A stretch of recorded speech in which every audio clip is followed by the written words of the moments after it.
The Honorable Justices of the Supreme Court of the State of Iowa. Hear ye, hear ye. The Honorable Supreme Court of the State of Iowa is now in session. Thank you. Please be seated, everyone.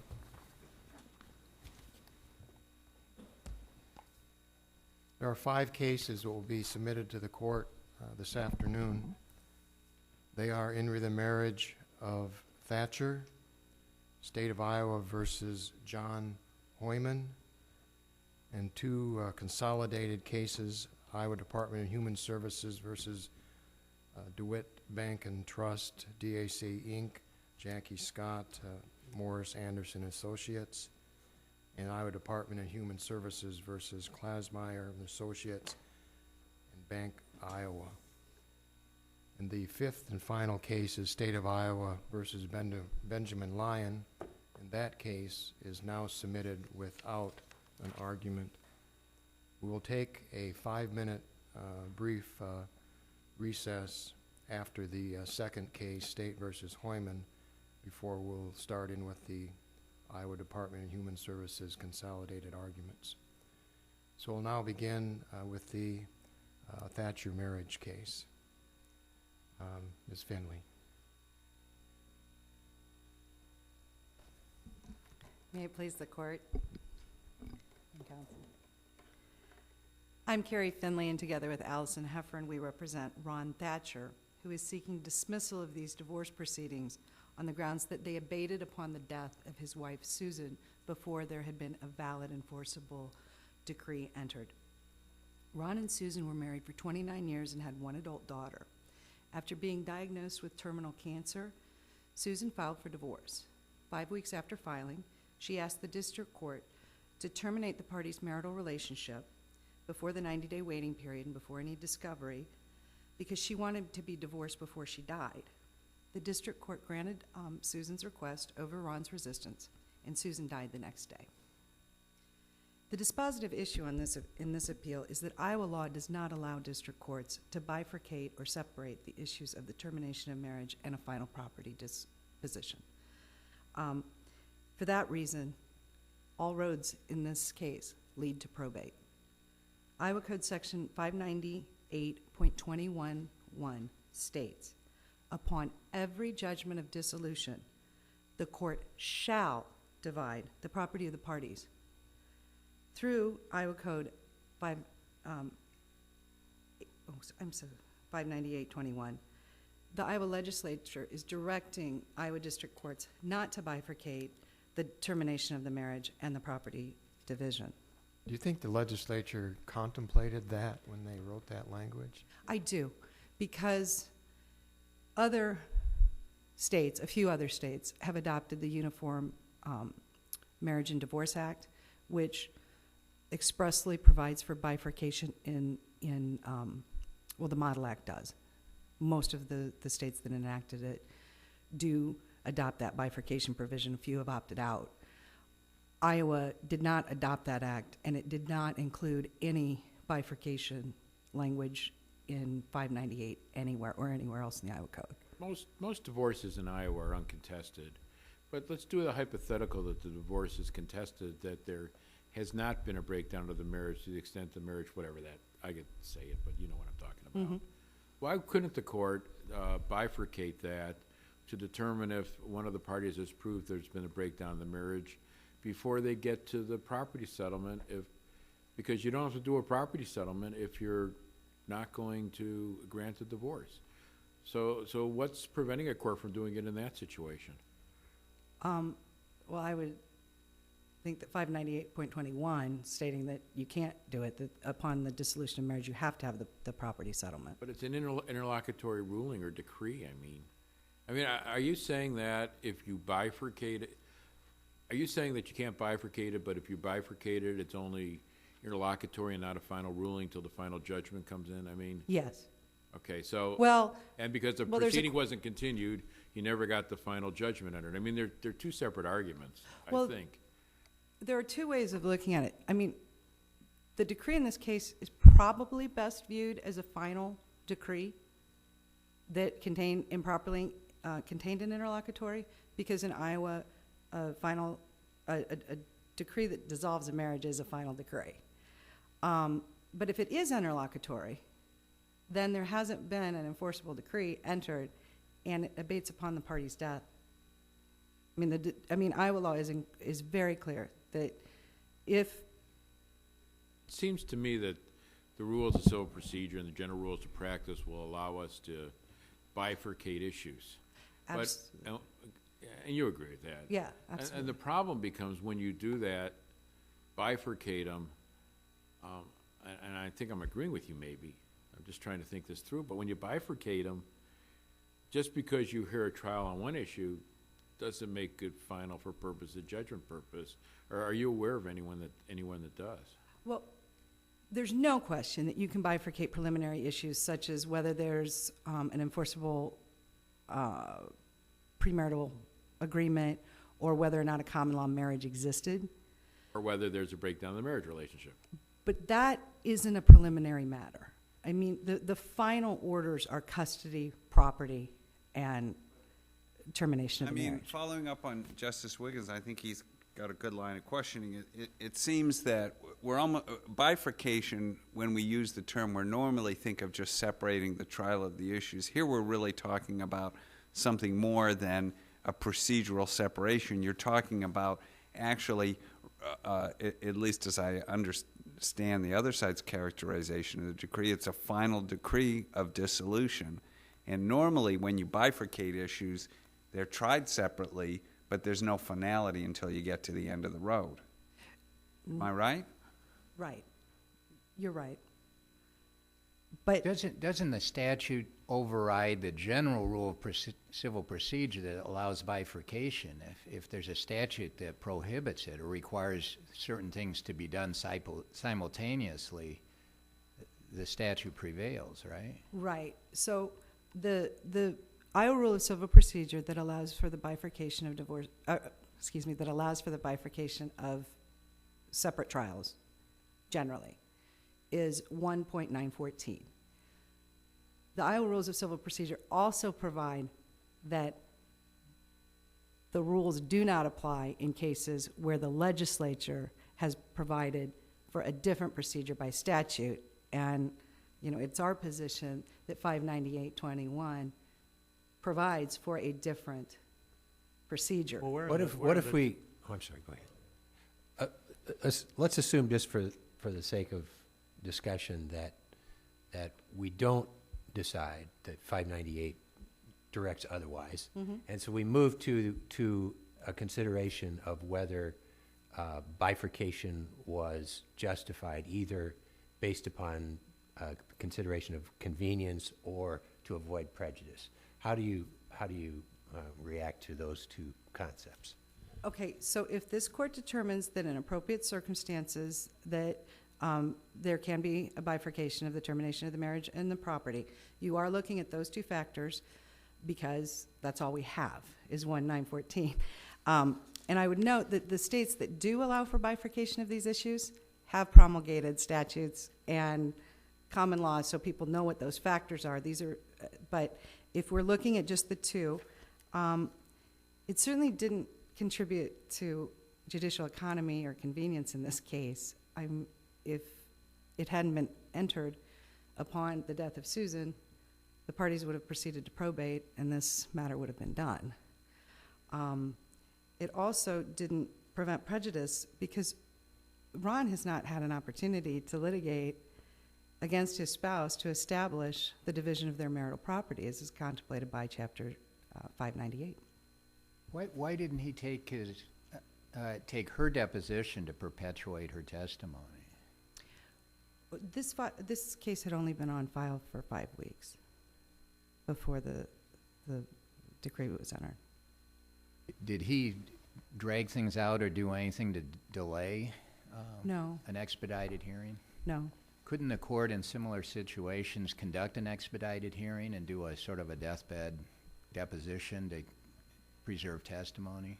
That would have been an option, but it was not done in this case. So we're left with really no record as to the factors of 598.21 about what you consider when you divide property.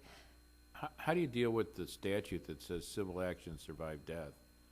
And although she may have died, the civil action will continue, and you can do the property settlement substituting the estate as a party. And that's what the Court of Appeals found. The How Court do of you answer, how do you get around, I shouldn't say get around, but how do you square that statute with your argument? When you look, the Court of Appeals is absolutely correct that generally a cause of action will survive a party's death. The exception to that rule is where the cause of action is so personal that it has to abate upon the death of a party. And because no proceedings are more personal than a divorce action, Iowa law is clear under Peck, Oliver, Yankee, that those proceedings have to abate upon the death, and that the estate cannot be substituted. And I think the case that the Court of Appeals relied on was the Phi Delta Theta case, and that was a fraternity, and the question was whether it, because it was not in existence at the time of trial. Under your theory, what happens, let's say it abates. Yes. They abates and the decree wasn't final for purposes of enforcement or however we figure that out. And you win some way in that. I don't know how you, but say you win some way in that. Tell me how the property would go. Would it go to her estate and be probated underneath her will? Yes, or will or statutory spousal. So did she do any special estate planning other than rush the divorce through in order to make plans for the distribution of property? Is there anything in the record on that? We don't have anything in the record on that. Nothing. What in the statute prohibits the court from bifurcating this case? Upon every judgment of dissolution, the court shall divide the property. And how does that interplay with the inherent ability of the court to enter orders as it deems appropriate?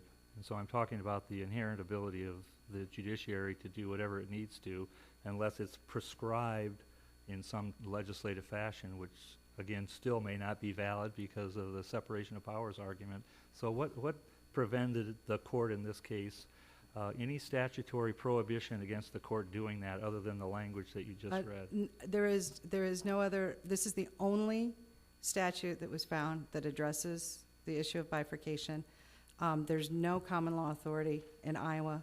There's no appellate court decision that has affirmed a court that is... Which, of course, you understand, this happens all the time. This really does happen all the time in the practice of dissolution and domestic relations matters. And so you're saying that this is something that's so odd or strange and that this code section was passed in order to prevent that from happening? There's, based on the research I did, I didn't see that it happened all the time. That they would enter a decree and then wait for the property. As one of my fellow justices would say, I'm not swearing under oath. I'm just saying that this is what happens. It happens frequently, and it does happen frequently for many reasons and many different circumstances. And it could be for convenience, it could be for any number of reasons, just for this reason, because things are going to change upon the actual entry of the decree, as opposed to going through probate. And so there's real economic reasons for doing this. But if the court does have the power to bifurcate, in this case, there would have been an abuse of discretion, because we don't have any guidance of when courts should bifurcate in these proceedings. And you're just left with convenience and prejudice. Here, Ron has been incredibly prejudiced by this order. I'm not sure I entirely follow that. I mean, he's not going to inherit some of his ex-wife or maybe not ex-wife's property if the bifurcation is upheld. But how is that a prejudice in the sense that the law normally considers it a prejudice? I mean, do you have a built-in entitlement? Is it set in stone that a divorce proceeding has to last a certain number of months, so that if you file and it's relatively short before the time you're expected to die, you're not going to be able to get a divorce. I just don't follow that prejudice point, really. Because in Iowa, divorce proceedings are conducted between the parties to the marriage. They're not conducted between a spouse and an estate, or the heirs, or a daughter in this case. But it's not. But what you're complaining about is not so much that she's not going to be there and you can't take discovery and take the deposition. What you're really complaining about is the substantive outcome. What you would rather have is that the divorce didn't become final before she died, because it has a different estate planning effect, right? Because it allows her to disinherit her spouse? Correct. Yeah, I guess I'm complaining about that. Yeah, to use dissolution proceedings to disinherit your spouse is not good. Oh, nor is it contemplated. I mean, Peck, Oliver, Yankee, the death of a spouse, the divorce proceedings abate, and you go to probate. If we agree with your interpretation of 520 or 598.21, could parties still do this by agreement? If both sides agreed, let's have a ruling that ends the marriage and divide property in a subsequent marriage. In other words, why couldn't one side just waive their right to having it done simultaneously? Well, again, and my time is up, so I'm going to answer very quickly and sit down.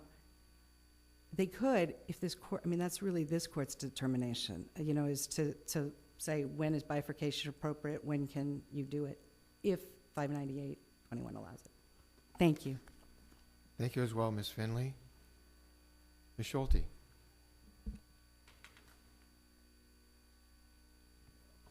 May it please the court, counsel. I'm Sherry Schulte. I represent Anna Carson, who is the petitioner, appellee, resistor, and she is the executor of the estate of Susan Thatcher. We believe the Iowa Court of Appeals correctly dismissed the appellant's appeal. One issue I'd like to address right away is Ms. Finley was asked a question in regards to whether Mr. Thatcher delayed the process in any way in the discovery or in the divorce proceeding.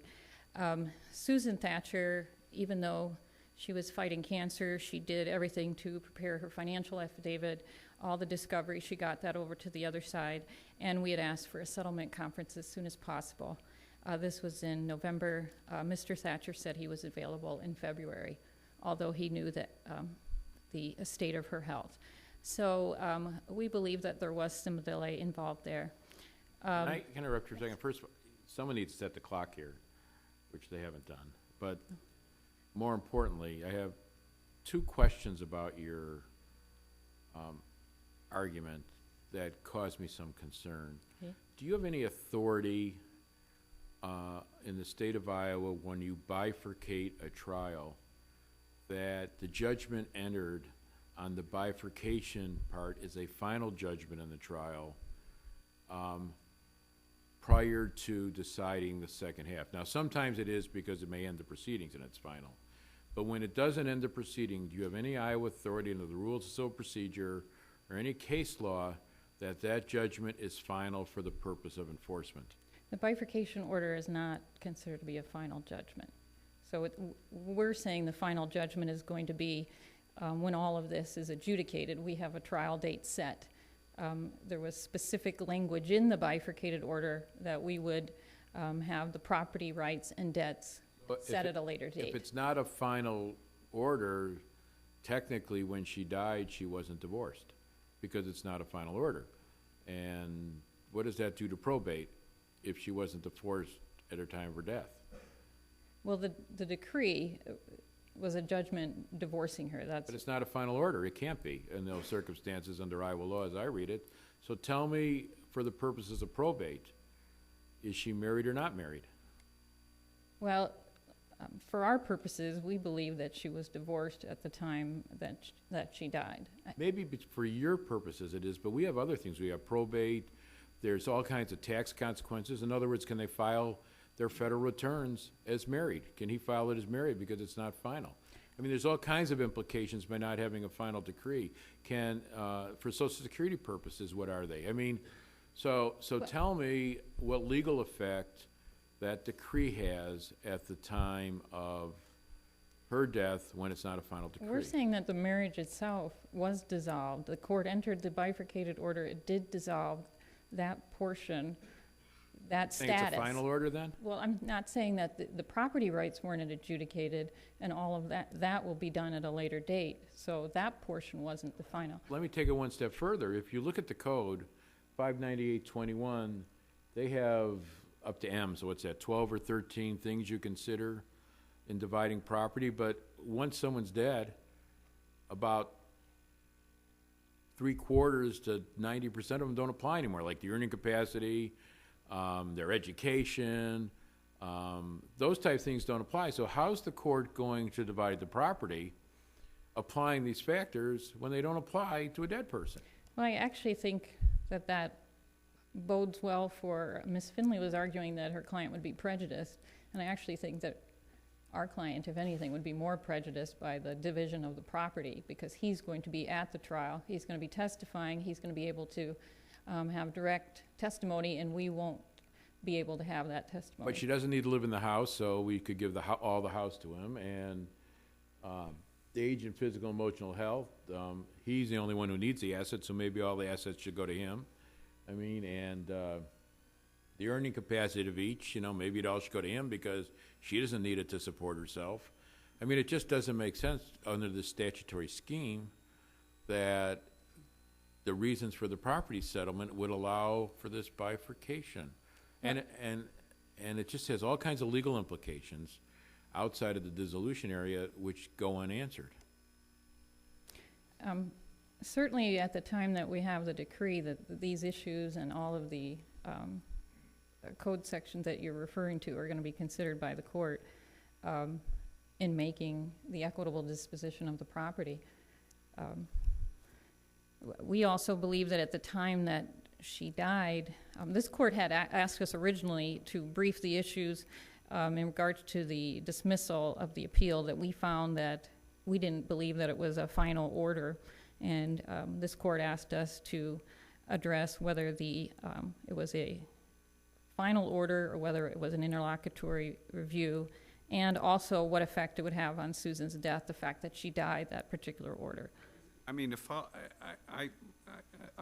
up on what Justice Wiggins is asking, I mean, isn't it completely inconsistent to say, on the one hand, the decree of dissolution is final, they're divorced, nothing can change that, it's done, it's all over, and then on the other hand to say, oh no, but he can't appeal because it's interlocutory. I mean, isn't that completely, I recognize that the Court of Appeals agreed with you, and Judge Eisenhower, who I usually defer to in matters of family law, agreed with you, but isn't that inconsistent? I don't think that a decree of dissolution is always a final order, because when I try cases, the decree is entered, and either side can bring a Rule 1.9042 motion under the Iowa Rules. But if they don't, it's over. If they don't, yes. But But here, it was clear there were going to have to be other steps because the property hadn't been resolved. Yes, and that was set forth that we would do it at that time. But it seems like you can't have it both ways.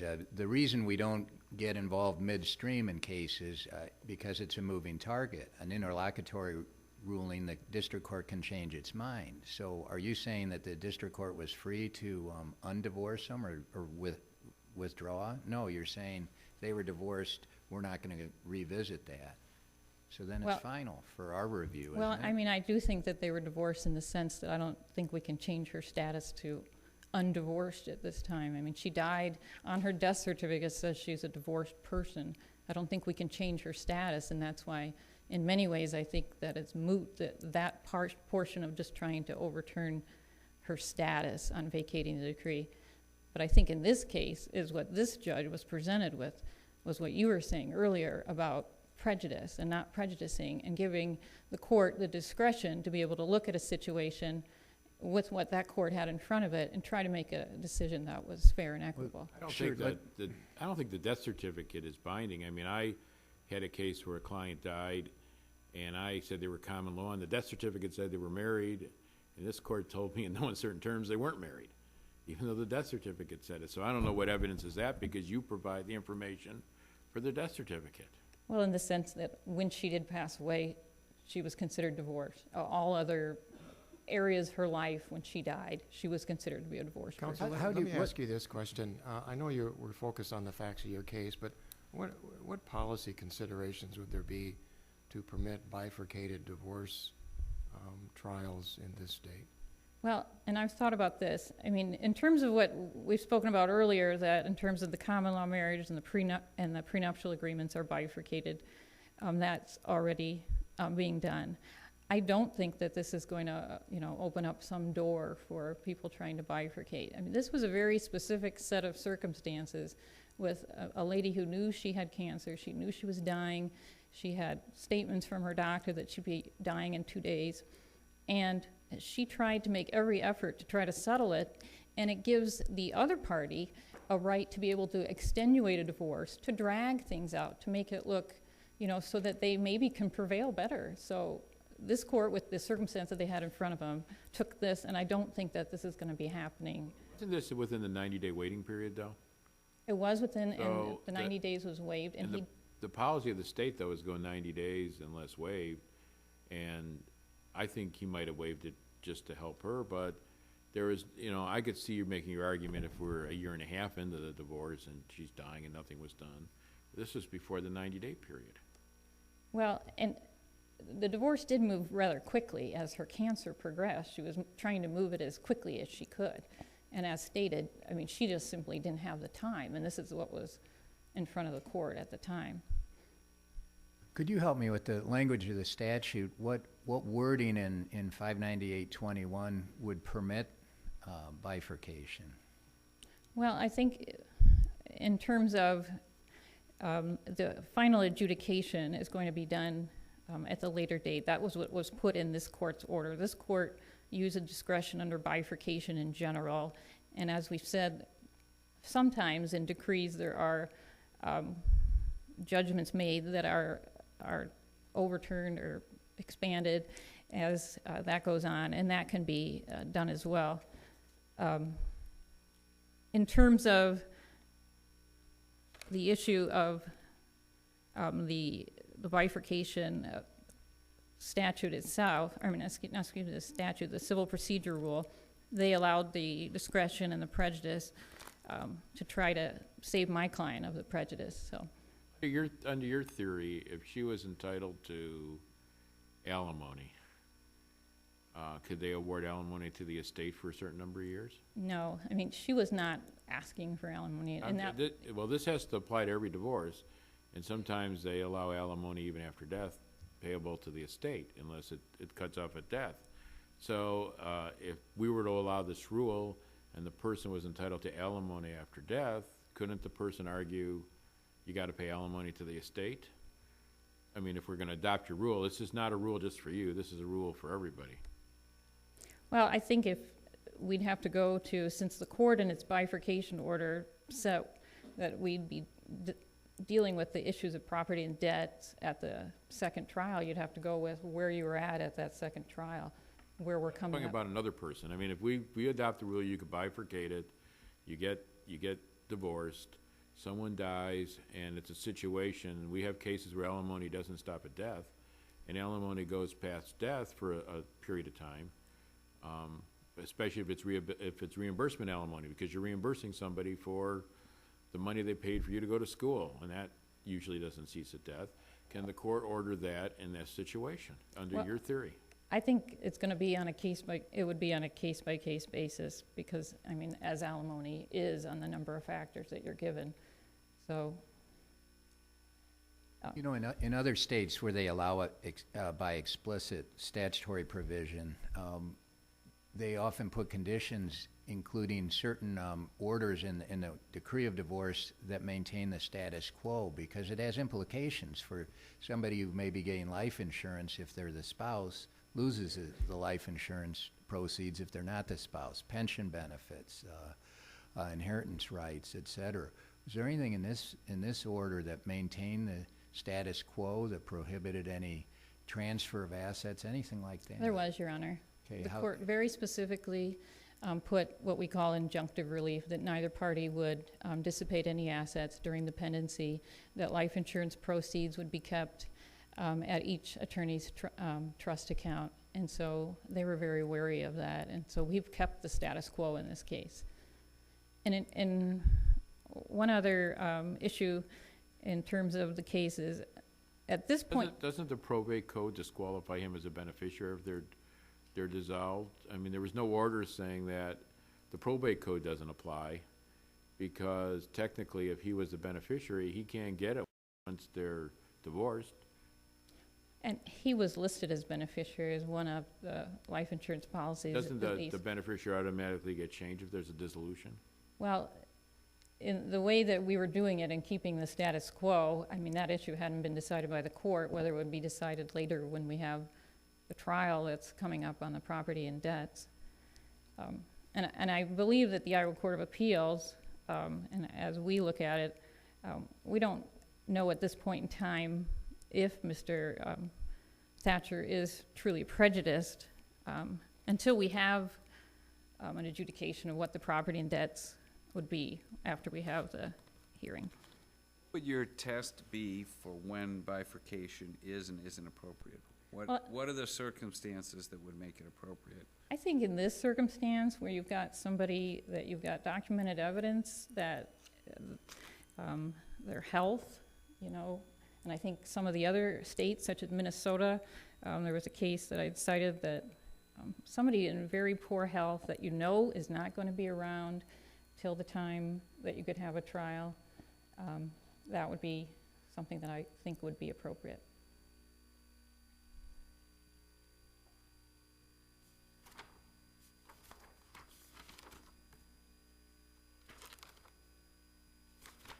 I'll ask you the same question I Okay. asked other counsel, and that is, is there anything in the code that prohibits, under the dissolution code, that prohibits the court from bifurcating this trial? I don't think so, Your Honor.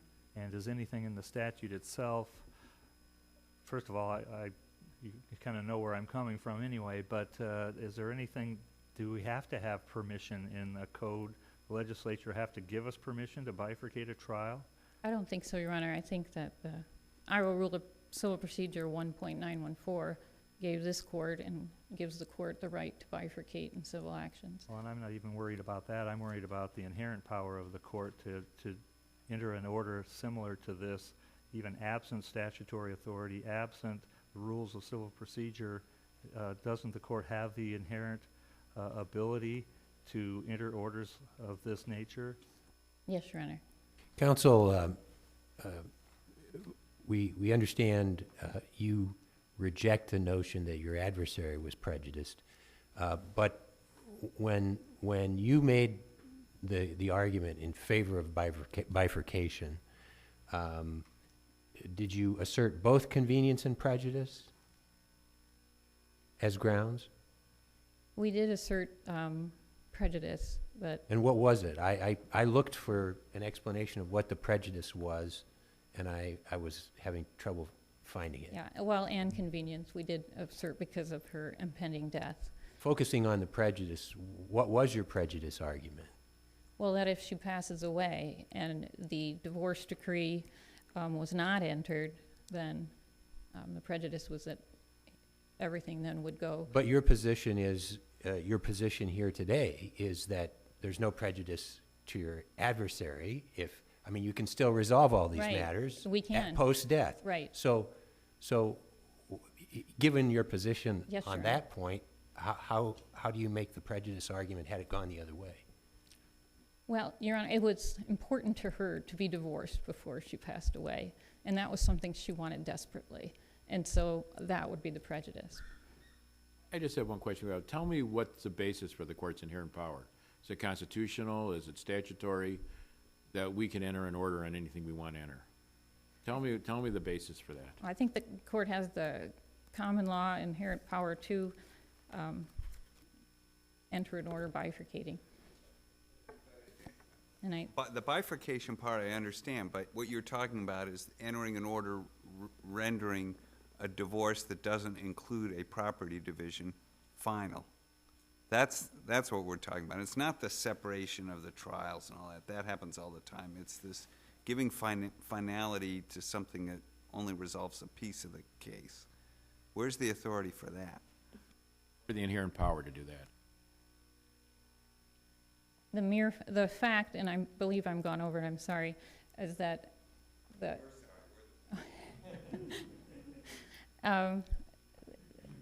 we believe the power that we had was that the rules of civil procedure in order allowing the court to enter that bifurcated order, so.